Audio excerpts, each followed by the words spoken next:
Okay. Okay, so we're here again in the CoVida Conversations, Co with and Vida Life, COVID Conversations. And today I am with Mathis Wackernagel, my old young friend. We go back to 1994, I think, is when we first Correct. started Hmm. dreaming and scheming. So anyway, hi, Matis. And so as I Hmm. told you a little bit, the idea of these conversations is I'm asking my longtime sustainability resilience colleagues to reflect on who've been working against the tide for all these decades, that the tide is turning.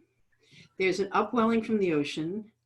There's a current that's flowing through because of the virus that makes things possible that even 3 months ago seemed like a wall, an impenetrable wall. And so I'm using this Milton Friedman quote: only a crisis, actual or perceived, produces real change. When that crisis occurs, the actions that are taken depend on ideas that are lying around.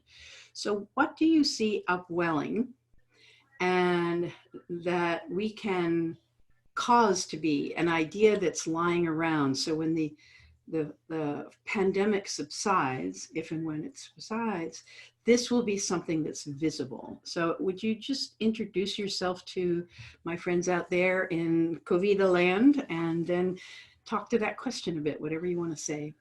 What a pleasure to be with you. Thank you very much. I'm Mathis Wackernagel. So you're the second person who can pronounce that name, Vicky. That's my name. In Mexico, they called me Black and Decker because they couldn't say my name. But here I am in Oakland, California. And we started in 2003, Global Footprint Network, which is an ecological accounting outfit. Essentially, we're trying to help stop the ecological Ponzi scheme we're in because we're depleting the future to pay for the present. And in most countries, Ponzi schemes are illegal, but somehow the ecological one we seem to celebrate and continue.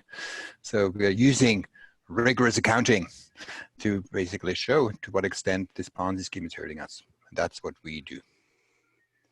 And then what is this? There was a question, what's coming up? I think let me first state that I do recognize and I'm scared of the big dark shadows that this COVID-19 situation is casting onto the world. And I have it extremely privileged. I'm sitting here comfortably with our dog who loves that I'm home. My life is great. And I know at the same time, for example, in India, where they try to kind of contain the virus right now and people are not able to go out and live from mouth from hand to mouth, which is not sanitary anymore, as we learned. But it's a tragic situation. I mean, it's very, very, very difficult. So I don't want to underplay that. And at the same time, it's shocking the system.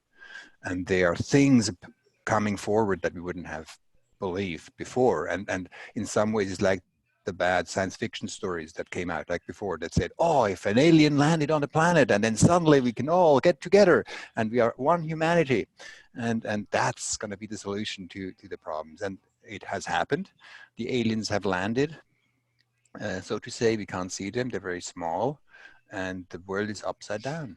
And that's pretty amazing. And what has it produced? I mean, in some level, on the light side, it's amazing how many jokes and humorous reflections are circulating. So we don't fight another person. It's not about the trust is not broken with other people.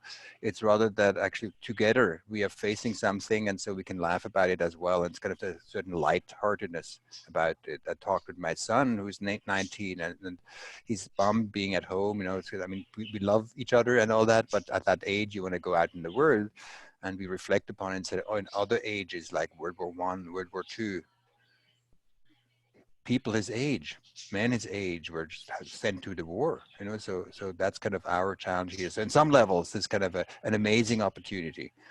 And what it does, one thing is like perhaps half a year ago, you would have said, everything is connected with everything else. Everybody is connected. And people have rolled their eyes and say, yeah, the hippies say that, of course. Yeah, but what does it mean? Now people say, everybody's connected. Yeah. You know, wow, yeah, we are all connected. We're all connected. It's obvious. The virus is non-discriminatory, in that way. So it's on some level, it's not kind of, I mean, obviously, if we, like me, I'm in a wealthier segment, higher income segment, and so I can live with that more easily than if you are don't have a home, live in India, and live from hand to mouth. So it's, but who gets? Everybody can get infected, So it's wow, we're all together in California as a response with growing numbers of people who don't have homes. Suddenly we realized, and the government realized, that's not acceptable anymore in this situation. That's becoming dangerous for everybody, and homes were found to kind of bring them in. It's kind of amazing, like, wow, we are in it together, like in some ways, and together we're stronger. And so that's a beautiful recognition that suddenly jumps into action. And there's a number of, I think, things that come out that were there latently, but we haven't been able to experience as much. I mean, it's kind of my idea, I think, I mean, what's the essence of why transformation is not happening the way we want? There's a number of things. One is a challenge for any cause, that most causes are seen as noble. Noble means it's a wonderful thing to do on Sunday afternoon if you have time. So it's a code word for never done. Nobility has been stopped by the French Revolution, we thought, and we had a big move. It's a mental huge shift that hasn't fully occurred yet in all people's mind, from what they called charité, charity, to fraternité, which means solidarity, in some ways. So it's away from saying, okay, the poor are wonderful to have because I can always feel good by feeding a few poor, but poverty is there for the wealthy to feel good for being helpful, versus saying we're brothers and sisters. We help each other. Sometimes you may have a problem, sometimes I have a problem, and we're here for each other to help each other. So we are in it together. It's like a huge mind shift that we still haven't fully completed, but I think that's one of the aspects that's coming afore. So also I think what's becoming clear, so it's not just a noble thing, but if we don't, so it's what we need to do, particularly around climate change or resources or whatever. I say sustainability is like brushing your teeth. It's not a noble thing. You invest in your teeth now for the future. So why do you brush your teeth? And once you recognize something, it's just necessary, it's not noble, we start to have a different relationship with it. With COVID-19, people very quickly realize they have skin in the game. They and their loved ones are at risk. They know what they can do to protect themselves, and so we do it. And what's even more intriguing is that we realize, by protecting myself, I protect others. So to take care of ourselves is actually important to care for the world in some ways. And the same thing is true around climate change. I think where things have gone a little astray, that we hold it as this noble cause where I have to give up something to save this abstract planet or something. I don't know. So big, oh, it's such a big problem. How can I do anything? Maybe not. I'm too small, so let me just give up, in some ways, rather than recognizing I'm actually living on this spaceship. It's called Spaceship Earth. And this spaceship is vastly overused. That's my context. So given that, what should I do? Like, how can my city persist? How can I persist? How can my country persist? It's not about like, oh, what can I do for the spaceship? But given that spaceship is in that situation, how will my city be able to work? And I think that's kind of a mind shift that's happening. So we have, I think, these strong narratives, and suddenly we are in it together. We recognize, and it's also interesting how I think the polarization is eaten up a little bit. The easy answers are not working that well anymore, and everybody needs to rely on kind of scientific measurements and trying to figure out and measure and what actually works and what doesn't work, because a lot is at stake immediately. If you found out the way how to detect things faster, then we could lift the quarantine a little bit and have less economic damage. So kind of everybody suddenly is on the same page and sees that we do have skin in the game. And I think that's amazing. But this most amazing, I think, the possibility is that we have a broken contract, a generational contract, which is very strange to me, because I had an exchange student, she asked me, what's life? So we had a long discussion. And what occurred to me is actually the essence of life. The essence of life is the principle of paying forward. The beautiful principle at McDonald's that you pay for the next one in line in the car behind you, apparently. I haven't gone there yet, so I don't know. But that's what they do, apparently. Anyhow, so paying forward, the idea that the Spider-Man gives himself up to the Spider-Woman, that she can eat him to have more protein, to build a stronger crop of next generation. You know, it's not brutal. It's kind of life giving itself up for the next generation. That's why life persists. It's amazing. That's not, it's not human, all life forms. And that's also that we educate children. We want that they Google, they're fed, we give ourselves up as a parent, you know, the unconditional love that kind of jumps forward. It's amazing. And that contract somehow is broken down in our generation, particularly around climate change. That older generations, my generation above, typically think, yeah, it's not going to hit me that hard, you know, so it's not going to hit me that hard. I may feel bad about it. I go to a few seminars, whatever, but in the end, it's kind of an abstract thing and it's kind of too bad. But for the young people, like the Gretas of the world, say, wow, like this is going to make my life shorter. Why are you killing me? You know, so she's not a moral voice per se. She doesn't say, let's be nice to the Ethiopians. She says, why are you killing me? And so she has that skin in the game and said, wow, like there's a generational conflict, that why is the older generation not so worried about the younger generation being able to thrive in the future? It's a big puzzle. And now it's a big opportunity rather than the tit for tat. Why are you not helping me? Oh, I don't want to. This conversation is actually a different one with COVID. Suddenly we say, yeah, clearly COVID is more dangerous for the older people. More dangerous. It's dangerous for everybody, but more dangerous for older people. It's about the younger people protecting like themselves and sacrificing for saving the older people. That's a beautiful gift, you know, of compassion and the same way they can say, okay, we help you, please help us now, like in some ways. So it could kind of rebuild that generational contract of saying, we want to thrive together and we give up something for you. We want you to thrive, you older folks. Now the younger folks, hey, now you younger folks, it's now like, how do we make sure you can have a life that's works out, you know? So that's, I think, the opportunity of a new generational contract. I hope the conflicts, because there will be big divides geographically, how it impacts around the world. So how we will deal with that, I don't know yet. It's still early in the game. So, but I think these are the possibilities that we are quite late. And it's kind of also this kind of strange contradiction. I mean, we do Earth Overshoot Day every year. That's the day in the year by which humanity has used as much as Earth renews in the entire year. And this year it will be later in the year. And on some level, we have to say, unfortunately, because it's because of big tragedy and a lot of suffering. And it's not structurally shifting. We're not better off. It's just 1 year that we kind of couldn't actually achieve what we wanted to achieve and are held back and structurally in a stronger situation to use less in the future and be less or be more resource secure. That's what we want to do. We want to become more resource secure. We're not. So it's through a tragedy. It's not, and that's, I mean, so it's kind of the balancing forces.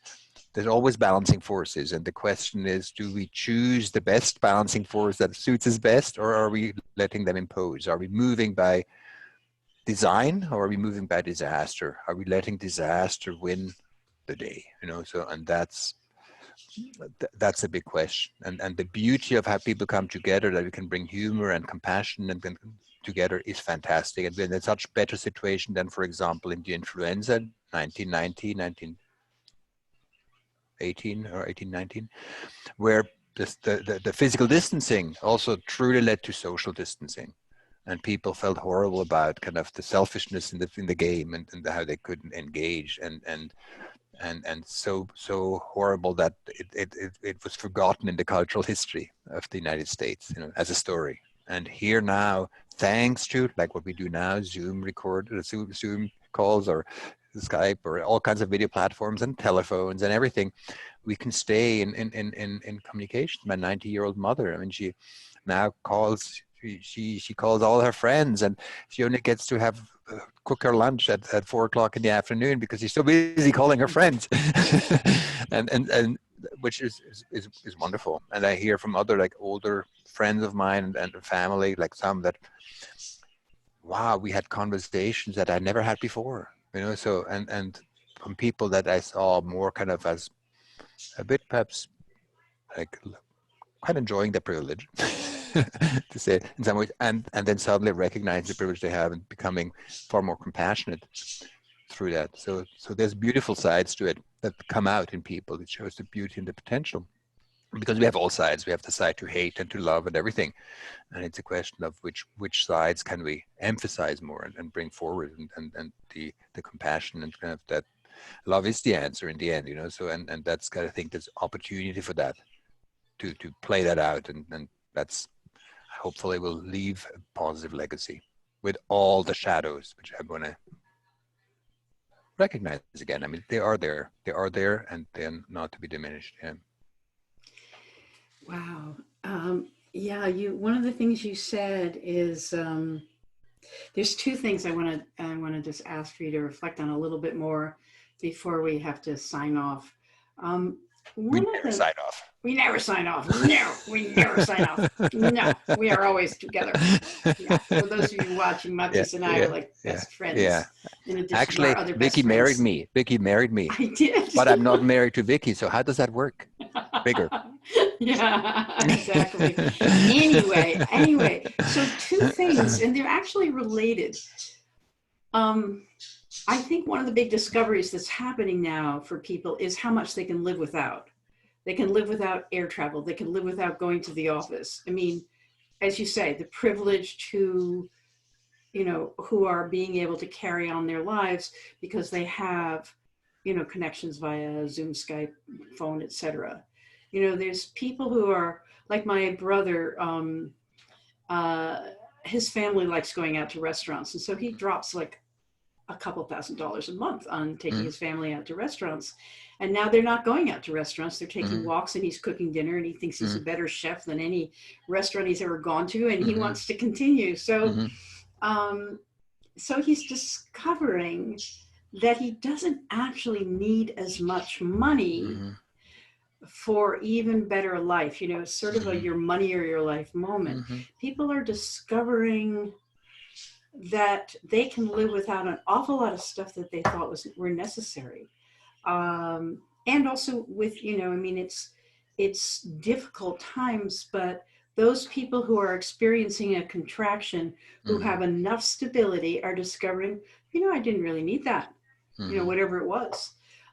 So, you know, all of these micro moments end up showing up in the ecological footprint in actually a reduced impact on the planet. I remember when I first met you and looking at the graph, et cetera, and seeing that if we care about the impact of humans on the planet, the most important thing we can do is be frugal.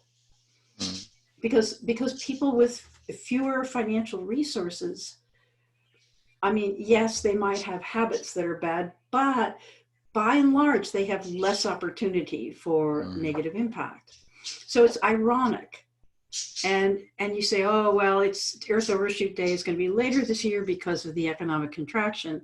So you said we can either move like just spontaneously or move by design. So what can we capture from this moment that could be part of the design in the future that would be like, is it a policy or a motto or a painting or a, you know, a slogan or a campaign or a politician or, you know, or a, what is it that we can capture the sweet spot of this moment of reduced impact and discovery of some things are better, and plant it in the future so that it doesn't just become a memory? Yeah.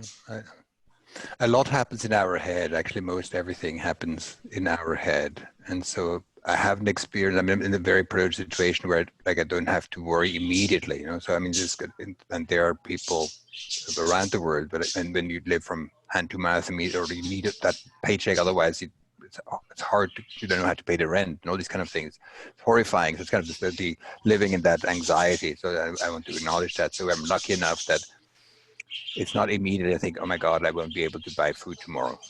So that's a huge privilege. And given that also, I've never thought of it, oh, I can do less now.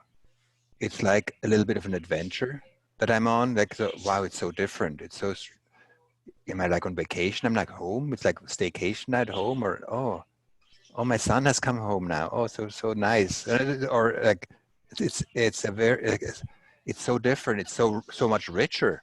That's what I think I said to you before, like the last 2 weeks in the lockdown, I think I haven't traveled as much ever as in the last 2 weeks.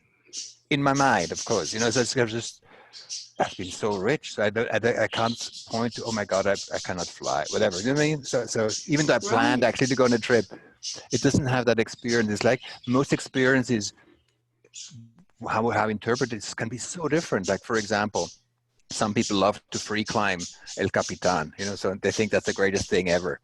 And for me, it was the most horrifying punishment to hang there in a cliff, oh my God, without a rope. Oh my God. And for some, it's so great. So the same experience can be like ultimate heroism and kind of joy and kind of what you achieve, or the greatest punishment overall. So it's kind of what's our relationship to how we live, what do we actually need, where do we feel, where do we find our fulfillment and to be complete. And that's why we also say with move the date, like how do we move the overshoot day? It's not the sense of you must sacrifice and suffer so that humanity can be a bit better off, so oh my God, really, how much are you willing to suffer and sacrifice, rather than saying, wow, by moving the date, what we get is more resource security. We'll be more secure. It's not like I'm not like giving up. It's kind of, it's a better world in some ways. And it's Right. truly better in our head. And just with your money in your life in the same way, you buy yourself freedom. Nobody's giving up. They're like, it's an expansive sense of saying, wow, I'm more in control of our limited resource, which is time in the end, as you say. So So is I it, think the experience, I think what stays is that we stick, this is an experience that we have with some habits shift slowly, but there's an experience that we can reference to. And I think that's what people say, that also people for the first time being able to breathe fresh air in a Chinese town, oh, wow. Because it's a shifting benchmark, kind of that actually we said, wow, the reference point is somewhere else than what I thought. Or we had conversations right. and time for reflection. Wow, it slowed down and I saw something new. I love this idea of that we have a new reference point. Mm-hmm. And so that in of itself is a reset. It's something that's now in consciousness about, wasn't it feels like Christmas, not that we're getting presents, but the fact that families, people stay home, Yeah, yeah, that time where people stay home and they relate to each other.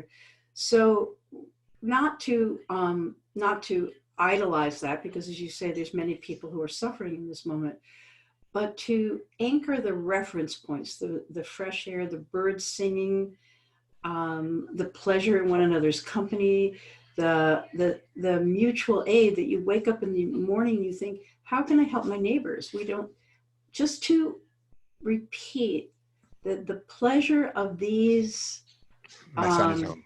Yeah. Hi, Andre. Good to see you, Andre. Yeah.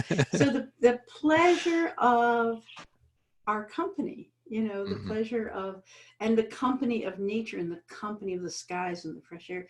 I think that is a wrap, Mathis. I think that is something that is grab ontoable.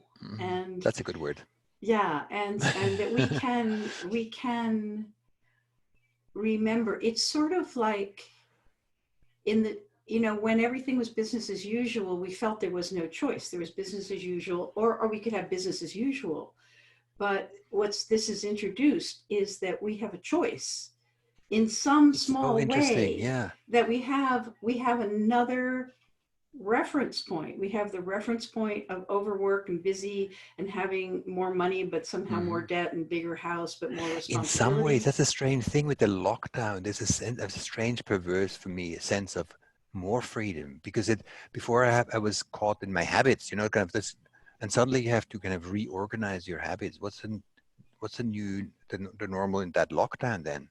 And they can Right. try new things, and it's like, and the few weeks seem so long. It's like as a child, time is longer, and I've again feel this sense of longer time because you reorient, and it's fantastic. Right. Yeah. Anyway, we should wrap it up there, and we could That's go it. on and on and on and on and on and on and on. Yeah, it's in that way that you're talking about, for people who have more than enough, who have the privilege of not being desperate as soon as the flow stops.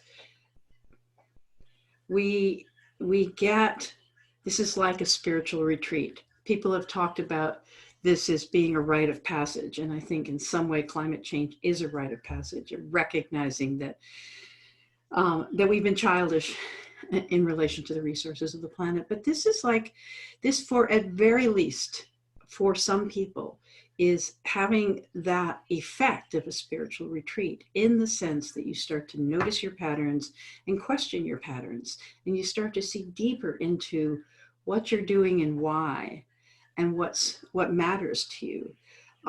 So thanks for making us see that, and we're gonna wind up. Okay, thanks, Mathis. Anytime. Love to be Yeah, with you yeah. all. Anybody who's witnessing, it's great. Right. Life Whoever's is good. here, life Yeah. is good.